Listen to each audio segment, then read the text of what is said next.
Hello and welcome to the show. I'm Brenda Kilhofer and I'm your Cheap Mama, and you are on this episode of the Cheap Mama Life. Today, I have a special guest, Michael Goddart, and he has a book he just released called A New Now. And we are going to talk today a little bit about the book and which is about achieving equilibrium as a gateway to higher levels of consciousness, living purposefully, and activating your nobler self. I just had a few minutes to get to know Michael, and he comes from a very different background than writing. So we had some stuff in common there, and a love for finance. So I'm going to go ahead and turn it on over and have Michael introduce himself. Go on ahead and introduce yourself, Michael, and thanks for being here today. Oh, thank you, Brenda. I really appreciate your introduction. Yeah, I'm Michael Goddard, and I recently had A New Now published, the subtitle of which is Your Guide to Mastering Wisdom Daily, Achieving Equilibrium and Empowering Your Nobler Self. My last book was In Search of Lost Lives, Desire, Sanskaras, and the Evolution of a Mind and Soul. That is a spiritual memoir of mine, which is a deep dive in great detail into 88 of my past lives. And that book actually won 4 book awards. And although A New Now has just been released, it's just won the Independent Publisher Book Award. So I'm really happy that more people may get to know it. But this book, I was writing notes in between interviews and writing articles and Q&As for In Search of Lost Lives. And I was really yearning to write something new. And I had revised and revised all these articles. And I didn't know if there was a book there, but I took off actually to Florida just to look at my notes and see if there was a book there at all. And I just started reading my notes, and the book just started to happen. And once I started to write it, I knew now just flowed through. But what really struck me as why the book needed to get out there and be known to all kinds of people. Shortly after the book got to be alive, within a few days of being in Florida, I was having dinner in a vegetarian restaurant, and there was just one other couple in the restaurant. They both looked like they were 20, and half the time they were eating, and the rest of the time they were taking pictures of what they were eating and posting it on social media. So all kinds of their friends were getting to share their meal with them without actually having to ingest any of it. And it just struck me, they were just the sweetest people. I could just feel their vibrations. And it just struck me, if I was in my 40s and dying of pancreatic cancer, which my mother did rather quickly, and I had a twin son and daughter, this is the book I would want to leave them with. It's basically a guidebook for the rest of their lives. So and in terms of the endorsements and the feedback I've gotten, this book covers virtually almost every situation in everyday life. It's eminently practical, but also inspiring. It's also illuminated and informed by my decades-long practice and knowing of the teachings of the most highly realized masters who have graced the earth. So there's some real mysticism in the book, which I think adds to it greatly. Awesome. So one of the first things that struck me is is the equilibrium. Explain to the audience what you mean by achieving equilibrium, and how do we know that we've achieved it? Or Good. I'm glad you asked that. And the equilibrium is basically a dynamic balance. It's being at your spiritual center, which is when you are most centered, positive, in the present, not pulled by your lower mind, not pulled by the passions of addiction, that type of thing. And so equilibrium is really a place from which you can access wisdom and be at your best. It's really goes hand in hand with wisdom. If you're consumed by the past or worried about the future, you're not being present and you're not in equilibrium. If you're having worries, constant running conversations in your mind that are upsetting you, you're not in equilibrium. So in the book, I give 10 really practical keys that work on your mind, your feelings, and your physicality for achieving equilibrium. And this is a very self-participatory book. It's an experiential book.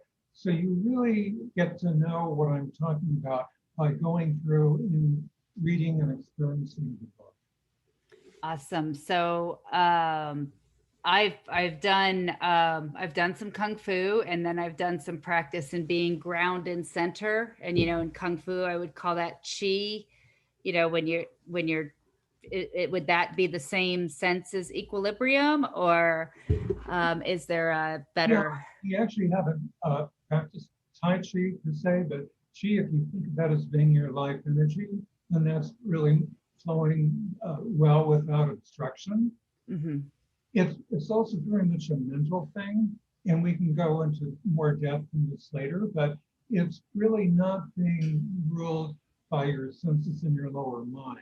I talk a lot about, write a lot about your higher mind and your lower mind. It's more when your higher mind is ascendant, and your higher mind is really your nobler self, but part of you that expresses the virtues more naturally, like feeling gratitude, being of service, being given. It's really more when it's more of an ally to your soul, which is the divine spark of love. That's really one way to describe it. We all have the soul within us, but the soul is saddled and associated with the mind. And people's minds vary greatly. I mean, you have people who just want to kill their neighbor. They're extremely political and riled up, and you have these centuries-old conflicts. And then there are people who are purely embodiments of peace. Well, that latter group, probably their higher minds are predominant. I see. And does that correlate then with just the frequency or the energy when you're talking higher or lower? Does that Oh, yes, coordinate with? you're at a much higher level of frequency. Okay, Yeah, definitely. You're at a higher vibration. People awesome. who are sensitive can really sense when they're around somebody who is going to uh, wreak havoc with their equilibrium. We've walked into situations, into gatherings where, well, I mean, if you're paying attention to your intuition, I actually need to be kind of create some distance between me and this person. So yeah, it's all about being aware. Mhm. Actually, it's all about enhancing and growing your awareness. In the book, I state what I call the essential question, which is how can I live as my aware self? So that's really what it's all about. To really do well in life and to win, we want greater and greater awareness.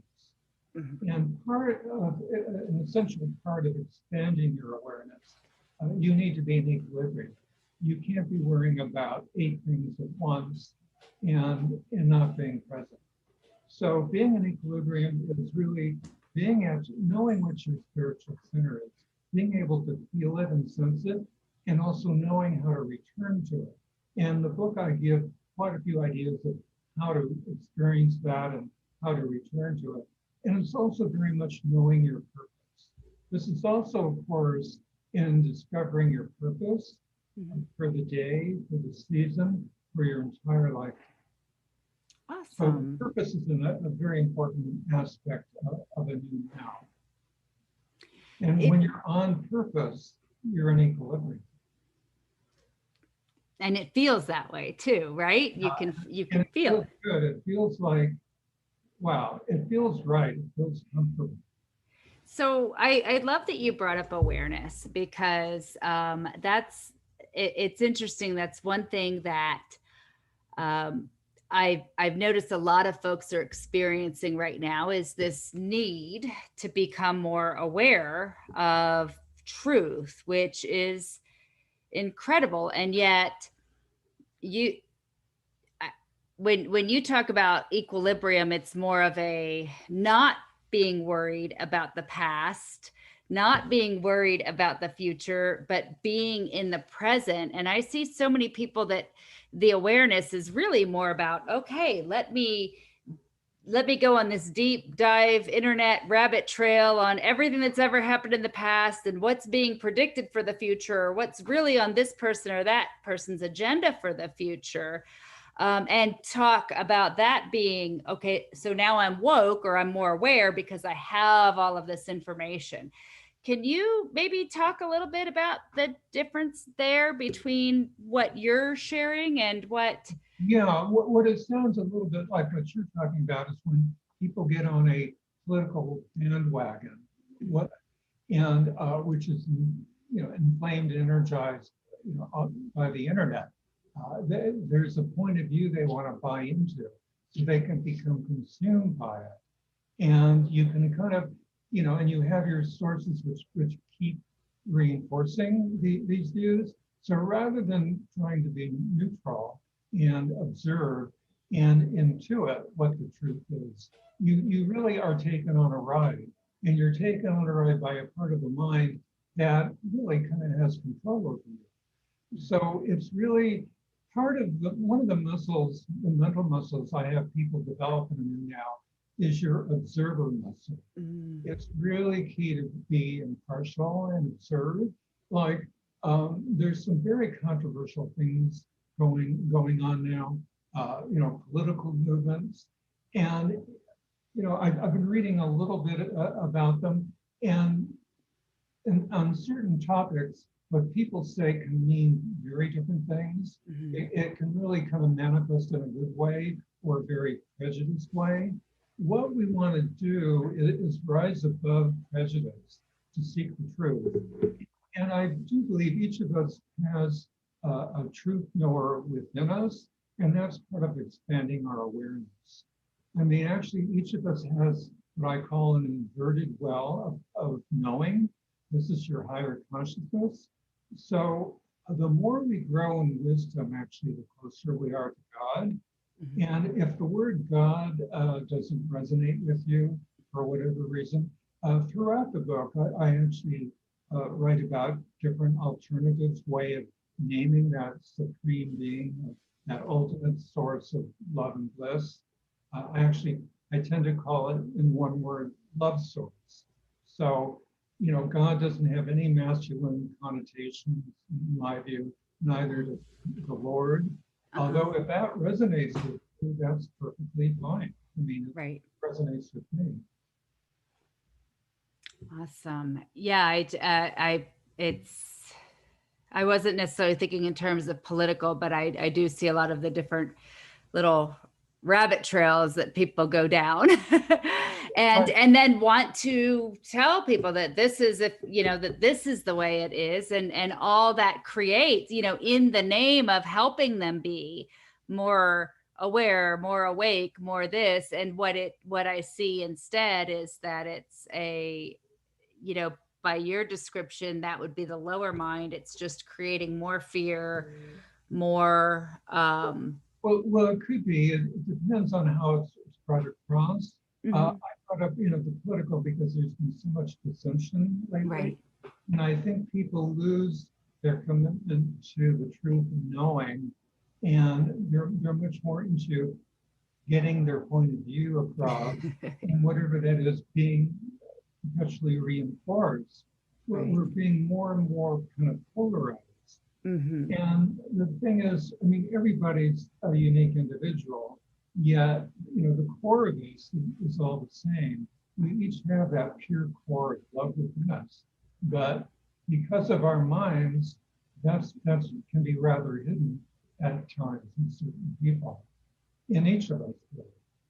So how do we get to a place where, so what are the tools to achieve equilibrium and be at a place where we're operating from love and not at a head level, our mind, so to say, the love.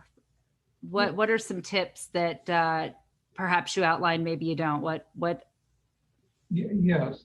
Well, I mean, for me personally, and for many people, meditation is a key practice. And I think, depending on the meditation you do, that is a good way of bypassing your chattering monkey mind and your mind and letting things pass through you. It's also a way of opening yourself up to intuition.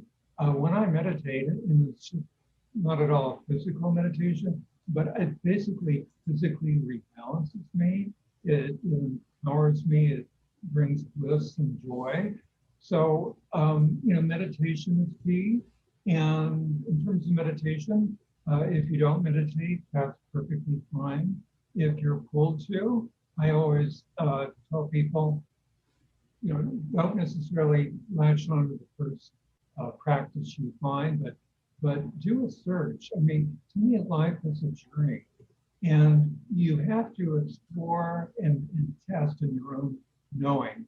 Now, I'm the kind of person, like in my 20s, if I had any decision to make, I had such toxic self-esteem, I didn't feel I had the right to make the decision until I had canvassed like 8 friends. Yeah, which was going outside of myself. So that was a long time ago. But now, I have the grace really and the ability to come to any decision on my own. And with that comes a great level of comfort in knowing. So it's really all about awareness. And also, I emphasize in the book, I call them the 3 beneficences. These are practices that create good. And it's meditation, service, and love. Being of service is really key. It kind of, if you do it without ego, or do your best to do it without ego, it kind of puts the ego in the background. And our self-important ego is what really gets us into trouble. And whatever service you're drawn to, I mean, you don't need to do something you hate just because you think this will be service, but look at what you love, actually. And being loving, being kind, I mean, you can be of service just if you see an elderly person struggling to open a door and they can manage. Just holding the door open for somebody is a service. I mean, any way you can be of assistance, because we're really all one. And the more you experience our oneness, our fundamental oneness, the more you're in equilibrium and the better you're able to access this all-knowingness, which is really, I think, what we all would like to achieve. Right. There were so many good nuggets there. I love the service piece. And I mean, one of the things I know I've discovered about service is it, like you said, it can be anything. Sometimes, to your point, the ego might say, oh, well, you're making money, so then it's self-serving, it's not really service. And when in reality, what if you're serving that other person, it's service. I mean, it's about here. It's about where's the heart? Is the heart for serving the person, or is your heart about, ooh, I'm going to get a commission check on the other end of this? Right. And you can really discern between people, like, let's just say realtors. If they're there, they really help you find your next best home that is ideal for you, or whether they just want to have a sale with the least amount of hassle. Now, I was making money in the financial world, and my whole orientation was, how can I best serve this person? And people loved working with me because we could really talk and they could understand exactly how I operated, and I would empower them to be more efficient and get over their procrastination. Actually, one of my early ads, this is when I lived in North Bay of the Bay Area, was tax for the dysfunctional. I kind of specialized in helping people who were just had all these programs and worries about tax, and they overcame them, and filing their tax returns really became a non-issue. So whatever you do, I mean, it's just wonderful to be in service to have that feeling that you're serving and that you're serving God or higher power, whatever you call that, greater knowingness. Now on the meditation piece, I loved how you put you got to shut up your monkey mind. What advice do you have? What would you tell somebody who says, I can't meditate because I can't shut it up. I can never get to that place.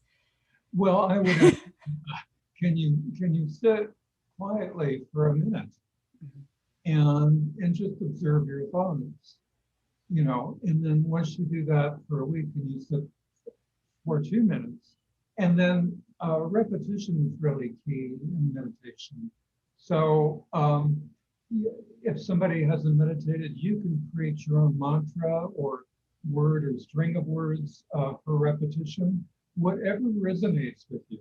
It can be God is love, or this one is love, one referring to yourself, whatever really resonates with you.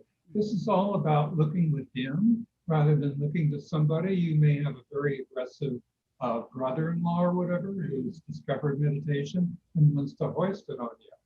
And wait a minute, this doesn't really quite feel right. So don't please your brother-in-law or whoever it is, or this friend who wants to drag you to this meeting. It's discovering where you are on your journey. We're on a journey. Think of yourself walking through rolling hills, and you're going to come across all kinds of terrain. You'll be in the desert, you'll be in thunderstorms, you'll have to cross ravines somehow, but there are always hills ahead of you. You can only be where you are now.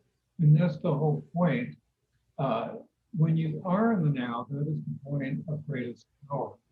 And that is the point where your ego and your monkey mind can be most quiescent. Quiescent is when it's really at repose and you're at your spiritual center. Awesome.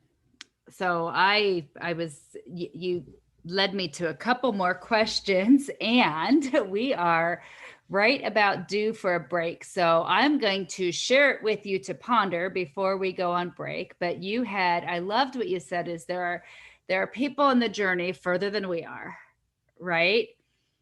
So, and I know that one of the things that you've shared is we want to use our intuition. We want to be in that place of ground and not go ask everyone else. So when we come back after the break, I want you to dig a little deeper into that topic. So,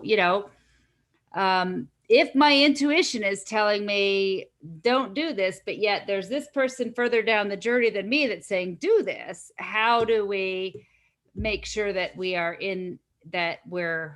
listening to the right voice? And let's talk about that when we come back from break. Okay? Great. Thank you, Brenda. Yes, you bet. Hello, good people out there in podcast world, cyber world. Interrupt your programming real quickly to tell you about our sponsor, Medium Lauren Robbins.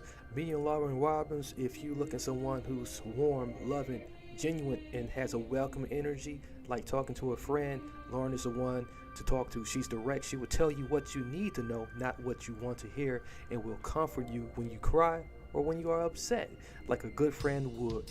If you are a new client, she will make you understand what you requested before you even start the session or service. Visit MediumLaurenRobbins.com for sessions and services. Get hooked up with an endorsed medium today.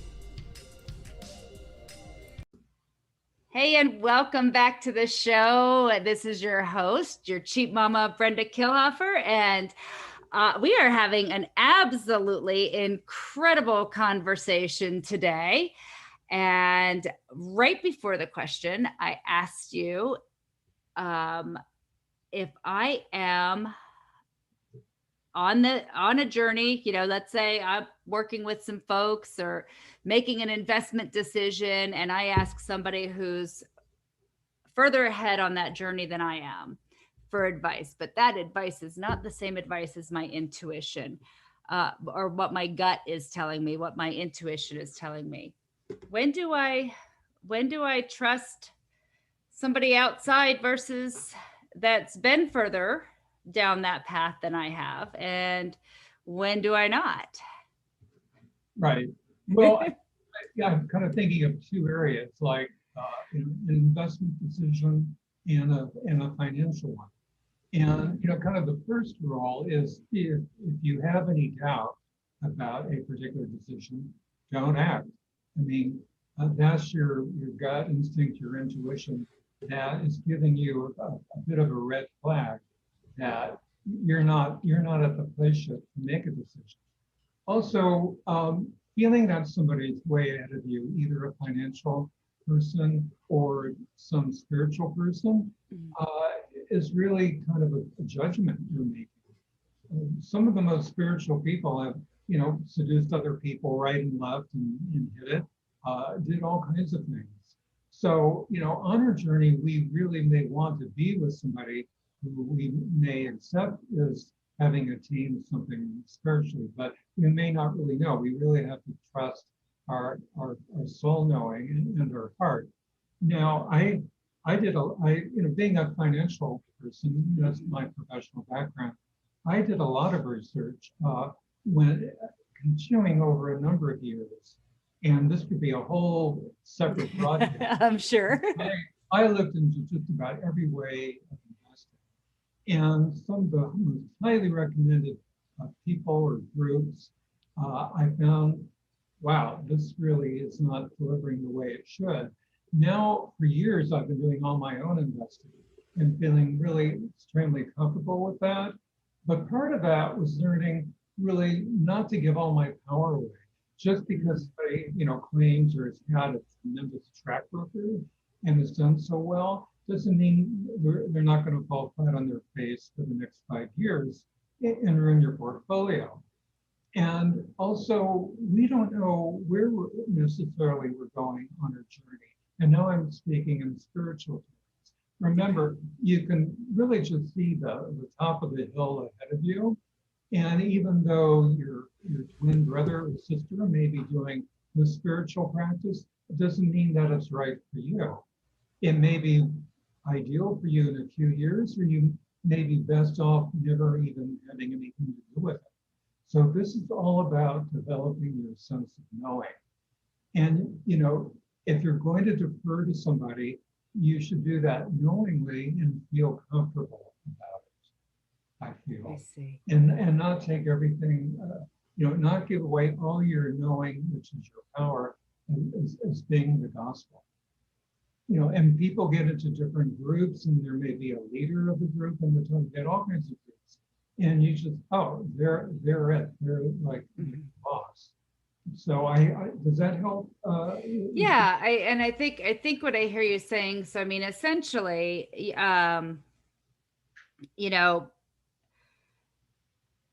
they may have an experience at this given point in time with this set of circumstances around whatever it is you're asking advice for, and they're not necessarily on that same path, set of circumstances, all of those things that you are, and that you're knowing still outweighs, because they're that, even though they're, maybe they've invested 100,000 more times, 100 times more than you have. The circumstances on that given day, that given place, that given time, and their given financial situation still completely different than maybe yours is, right? That that it's never the same. It's never the same moment, Right. in time. And you may align yourself with somebody, a financial advisor or a meditation teacher, and it may be just great for the first year. And then, their son or daughter could be having all kinds of drug problems. They could be going through divorce, or they could get a promotion.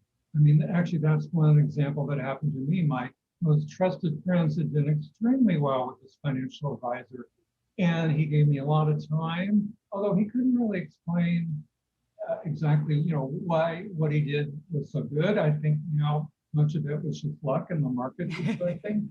But as soon as I came on board with him, he got a big promotion, and he didn't really have the time to attend to his clients. And I didn't check in with my friends. So I was with them, longer than I should have. I should have been proactive. But often you give people a piece of your life because you don't have the time or you don't have the knowledge to be, to be that actively involved. I mean, I was always so busy. So it's really about, and this comes back to a new now, which is one of the 33 wisdoms I read about is the wisdom of priority. Mm. And this is also, of course, in how to prioritize each day, each and your entire life, because that is so key. Because as we discovered, someone you think will be in your life for the next 10 years or 35 years could be gone in a week. I mean, and people are still going through the pandemic. And it doesn't have to be the pandemic. It could be a car accident happening to your loved one or yourself. And I don't want to, have people worry about doom and gloom, because you don't want to be worrying, always worrying about the next earthquake. I mean, anytime there's a tiny little rumble out here, I get cries of concern from people like on the East Coast. Are you okay? Are you okay? Sure, this is like my 30th earthquake. Let me tell you about the time I was in this high rise in Jakarta. That was really a fun ride. So that's the thing. You have to really learn to be present and be aware of your priorities. And there are so many people who feel they lack the confidence about a part of their lives. If somebody can't explain something to you to your satisfaction, you don't have to sign up with them, whatever it is. You want to be clear in plain English. And I think all my writing of spirituality, which actually started decades ago, was related to my writing about tax. I was in charge of communications for this international services section at the Bank of America. We had a huge clientele of overseas executives and executives throughout the US. And I had to explain our very arcane reimbursement policy and tax policies to the clients. So I got very accustomed to explaining arcane, difficult to understand laws and concepts to people in everyday practical language. And I enjoyed that immensely. So all that writing and explaining to people, I think, really served me well for my writing about spirituality. I love that, because I do feel like throughout time, there have been some good books in this personal development arena, and yet they just kind of scratch the surface, or they're just this far over your head where you can't quite grasp exactly the concept that's there. One of the first ones, one of my favorites, of course, but one of the first business books that I had read that it's taken reading over and over and over again to grasp is Think and Grow Rich by Napoleon Hill. And yeah, and try okay, I know the faith section over and over, let me, and I'll be going back and forth to I've gone into scripture and okay, let me read this and go back and forth, and it's some of them are so hard. I love when an author can take something that's hard to get, and I get it. I mean, it's understanding how we in our human form fit into this. That's a big issue, and how you can take it in and apply it to your own life and go with it. Right. I mean, I could mention a number of very famous spiritual titles where friends of mine who are very spiritually evolved, I'm reading this again and it's not making sense to me. And that really leads me to bring up this idea. I've read many practical and also inspiring books at the same time. And then maybe I'll remember 1 to 3 things about it. And 2 weeks later, I have no idea what I read. And so it's sort of like that whole devotion of time of my life, it fed me while I was reading it. But what's the takeaway from it? So what I have in the book is the journey journal. And this is the means by which you can get the most value out of the book and also your spiritual journey. I have really the template for the journey journal on my website. It's a Word document under free media. And the website is Goddart.com, and I'll just spell that. It's G-O-D for God and D-A-R-T for Dart, Goddart.com. And in the book, I explain how to work with it because you can write it, and you don't have to write it in Word on the computer. You can write it by longhand. But if it's like in a software program, you can search for it because it's so important to data. And it helps you to work on something, and then you can return and see how you were doing and work on it again. It's a way of keeping, a lot of people, who may not have traveled much in their lifetime, they're finally having their first big cruise. It's like a huge deal, 13 days in the Mediterranean or in the Pacific, and they keep a travel diary so they can relive the experience. Well, this is the means of knowing what your hopes were, your priorities, what you decided to do. It'll be very revealing to go back and read it, but also keep track of things. You can write down key exercises from the book, key guidelines, and you don't even have to think of them as exercises. I mean, a lot of people may read a book and they'll see, all these exercises, and you just want to fall asleep. Well, the whole thing is to see what resonates with you, feel what resonates with you. And it may be something you want to do 3 months from now, but too much to take on right now. So you can just make a note in your journey journal. You can even highlight it or put an arrow by it, and then you can go back and search for it. What was that thing I wanted to try out? It just seemed like I was too busy or was too demanding at the time. So this is a really great way, an ingenious way of kind of being the director of your own journey. I love too that you talked about having prioritizing things, because I've done a lot of shows. I've talked to,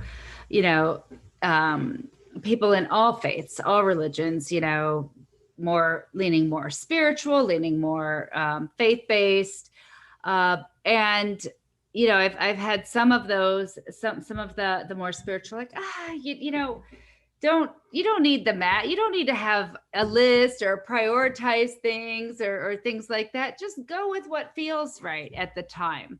So if I am in equilibrium, how does the having priorities and having, this is what feels right at the moment, how do those work together? How can both be in relationship? Yeah, well, they can very well go hand in hand. I mean, I think it's great to have both. I mean, like I have a whole day planner that I design my own form, and I'll have 20 to 25 things on it, and often they're listed in priority. But I am sensing what to do next. The book I know now is very much about what next. I think that's really one of the hardest things for people, particularly me, is that we're bombarded by so many things all the time. And rather than starting your day and going to a social media site or Twitter and getting lost, it's having that awareness to know what next and what is next best for me. It's not serving some software program or somebody else's demands. It's really discerning what next. So in that way, you're being present, you're being in the now, and you're honoring your priorities. And it's really good. I do the both simultaneously. I know that, gosh, I really need to groom my dog today. I also need to get back to this person. Well, I can feel what is appropriate, what is best for each moment, and do that. Another one of the keys of achieving equilibrium is avoiding unnecessaries. There is so much of what we do in life which is unnecessary, and you can just let it go. You don't have to do it. And a lot of that is just your lower mind being attached to it, wanting to repeat it. So that's also one of the benefits of gaining some mastery over your lower mind. It's not being a slave to your desires and senses and all your various addictions. A lot of people basically are ruled by their addictions. And by empowering your higher mind, you can begin to detach from those. So, and I know that was a big piece in your book, is the addiction side of it. So how do addictions play into, I guess, keeping you out of equilibrium, or preventing you from operating from your higher mind? Well, you basically first have to acknowledge an addiction, and you become a slave to it. But I'm very much of the school as you need to learn how to work with yourself. Like you may be addicted to work, actually, but part of you needs to have fun and entertainment. And I have quite a few spiritual friends, and years ago, some of them were very judgmental. It's like, you mean you go to movies? Well, I was raised, my mother in particular, my father also, they loved going to movies. So I grew up on that. And when I got very devoted to a spiritual path, meditating at least 2.5 hours a day, I had to strike a balance. The whole idea is to know where you are, this thing in equilibrium. Right. What is your point of balance? And this changes week to week. Well, for me, often it was going out to a movie a week. It was having dinner with a friend once a week. Mm-hmm. During COVID, that changed. I didn't have much choice. I remember very clearly the last movie I saw in early March of 2020. Mm-hmm. I knew this would be the last movie I would stay outside for a long time. Mm-hmm. So I was able to adjust my point of equilibrium. Mm-hmm. All but one of my local friends literally fell away. I had no contact with them. I was living in a bubble. What I did was I reached out to people I may not have talked to for years, people I knew for decades, and they were so happy to hear from me. So this is all about adjusting your state of balance to return to equilibrium. And that it's all about learning how to work with yourself, which is very much your mind. So going with addictions, I thought it was ridiculous, this whole argument about whether smoking is an addiction. Well, it's an addiction. Why do people enjoy it so much? So I used to smoke. It wasn't that much. It was 4 to 6 cigarettes a day. But I came to a place where I felt this is the time to stop. And I created a way to stop by working with my mind. I basically created a personality that did not include smoking. And I picked a day that I would stop, and I stopped cold turkey, and there was no going back. Right. But you may be drinking and imbibing alcohol too much, but you may feel that you're not addicted, but you may feel that you're drinking too much. Well, the thing is to create an agreement with yourself. What is your state of balance? Maybe it's one drink a night. Maybe it's just a glass of wine during dinner rather than going for half a bottle or a full bottle. Right. This is all about empowering your higher self and learning really what was best for you.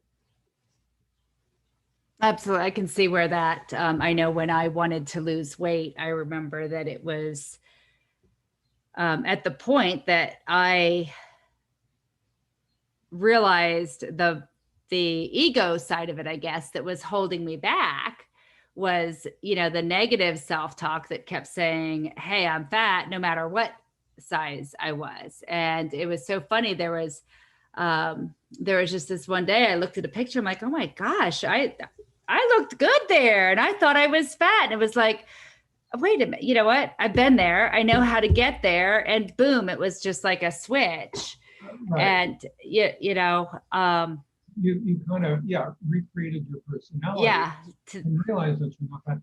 If I had a guess, I would think that's the most often self-repeated thought of women, that or a question, am I fat? Am I fat? Right. Fat and fat. I actually was like the fattest kid literally in school for years. And I really suffered because of it. Yeah. Being fat and being really smart and being bad at sports because no one ever taught me anything. Mm-hmm. I didn't really have a relationship with my father. It was just a great recipe for kids hating me. But when I got to a certain age, I decided, well, it's time to lose some weight. So really on my own, I decided, what I wouldn't eat and how much I would eat, and the pounds just came off naturally. And those are different agreements. I like that way of um yeah, that the prioritization and the way you view that. And there's a roadmap for doing that in the book for Oh, prioritizing. And a couple sections dealing, one's in one of the wisdom chapters and the other in one of the equilibrium chapters. So priority is a very key part of the book. And also asking questions is a key part of the book. And some very profound questions I ask really help you sort out your priorities. mm, And I mean, the basic one is, how can I make best use of my life? That's really the theme of the book. Your life may be for 25 more years or 25 more days. You Right. really can't know. I mean, all kinds of people drop dead and they had no idea it was going to happen. Now, I'm not, saying people should drop everything and just go outside and smell the roses, although great if you can do that and take those breaks. But it's really all about developing an awareness that you're here. And I feel everybody has a spiritual purpose for being here. And you may not ever know it. In my memoir, In Search of Lost Lives, I clarify the spiritual purpose of many lives, and they were all very different. And each life kind of, when I was advancing forward, spiritualized me in a certain way. They were all preparing me for this current life when I took on a very demanding but fabulous spiritual practice. I I was searching for 3 lives before this very strenuously, and I really renewed the search right after I turned 11 and right after we moved to California. And I let go of my parents' religion. I just knew that following any religion really wasn't my path, which is not to say if you love your religion, you shouldn't follow it. Mhm. But, some people feel that religion and spirituality are kind of incompatible. And I really disagree. I feel all religions, they're kernel, especially when they were, before they actually came into being as formal organizations, they're all really basically teaching the same thing as, how to be closer to God. Religion comes from the Latin religare, which is to bind back to God. So a lot of saints and mystics came, and they were very advanced human beings. And in their way, religions come. I don't have to name some well-known figures, just think of the major religions Right, right. and who's well known in them. But, the point is, you weren't there when they were alive. Right. So this comes back to finding a living teacher, a living master. And there are all kinds of teachers and gurus who put themselves out. So if you are moved to finding a teacher or a master or a saint, this is where your litmus test, your intuition really comes into play. First of all, I would be extremely wary and dubious of anyone who charges money. Mm. Uh, and also don't necessarily kind of go with what your friends are saying. But I believe that everybody has the grace to move, advance more in the awareness and the consciousness toward God. And if you appeal directly to that source, which is within you, you can be aided in innumerable ways.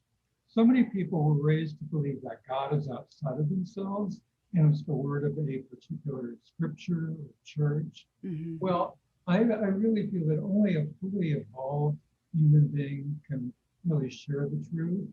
And I've spent decades reading the teachings of being with those who I feel are fully realized, and also really being in their presence. So I've been very, very fortunate to have that contact in the self. Michael, I feel like we could talk for hours. There are so many things that you just shared that I completely resonate with and have been sort of on that, that path myself when it comes to, the different to religion. And just this clear this belief, this understanding that, to your point, at their core, regardless of what you step into, at the core, they all, for the most part, share the same, they might call God a different, something different, but they're all, Oh, they're at their core, it's all about a higher power. And it's yeah. interesting how even in you know just how, as time goes on, the different religions will shift some doctrine and stuff, different doctrine and things like that. And I know, like you mentioned, that whole God not being outside of you. And yet I can even, and it was funny, I was actually at a Catholic mass one time, and the father was giving a phenomenal homily, probably one of the best I had heard. And he was talking about in communion being one with Christ, right? It being one. And I remember going back to, back to my friends. I'm like, see, we are one with God. It's not a separate. No, that's not what he said. And I'm like, well, that's what I heard. But it just, the challenge, no matter how you look at it, at whatever point in time, to your point, is everybody, you still have man who is fallible, taking that interpretation or what they believe, or that prophecy, and then articulating it. And it can be lost in translation, right? Just that. Exactly. And I mean, why do religions keep splintering and changing doctrines? I mean, and first I want to go back to something you said. God has been called all kinds of names throughout history. Right. I mean, it's just an acceptable fact. And the point is, God has no name. The supreme being is beyond the mind, beyond this pure knowing, pure bliss, absolute, unalloyed love, actually. So yes, I mean, if you look at certain religious texts, I mean, the first question I would ask is the figurehead, is the one you worship, did they actually write? Did they write the text? If not, were there any close disciples who wrote it at the time? Was anybody taking dictation? Because I mean, for me, if I go to a seminar, I mean, even if I'm on a retreat for months, and then I mean, what could I recall 50 years later? Right. Virtually nothing. So you really need somebody who is the truth to share the truth. And that's why there are so many disagreements over doctrine. Right. You're losing the kernel. And by saying, God is up there or outside of yourself, a lot of people feel that heaven is in some part of the sky, and you'll end up, with them with fleecy clouds and angels. It's really taking away your power and your God-given gift to look within and have that inner contact. I mean, there are so many let me just call them automatic mystics. I mean, these saints who were recognized centuries after their lives, who were really enlightened, and they were really high spiritual beings, and it was all because of their devotion. It wasn't because of a doctrine they were following. Right. Everything opened up within them. Awesome. So before we're out of time, you have mentioned that you have several masters you follow there, Michael. Who are some of the masters that you follow? Well, or not follow, but that you learn from that have helped form where you are today? Well, let me give some names of masters from the past, because part of my whole orientation is that I don't want to say this is the way, right? Because people need to know where they are and what next on the journey. But a number of masters, Rumi is very well known, and his teacher Shams Itabriz. There's Guru Nanak, Kabir, Mirabai is a woman saint, Ajubai was another saint. There's Christ, of course. That's quite a few, and you can find their writings. There are many mystical writings you can search for, and people can always be free to contact me. My email is on my website, Goddart.com.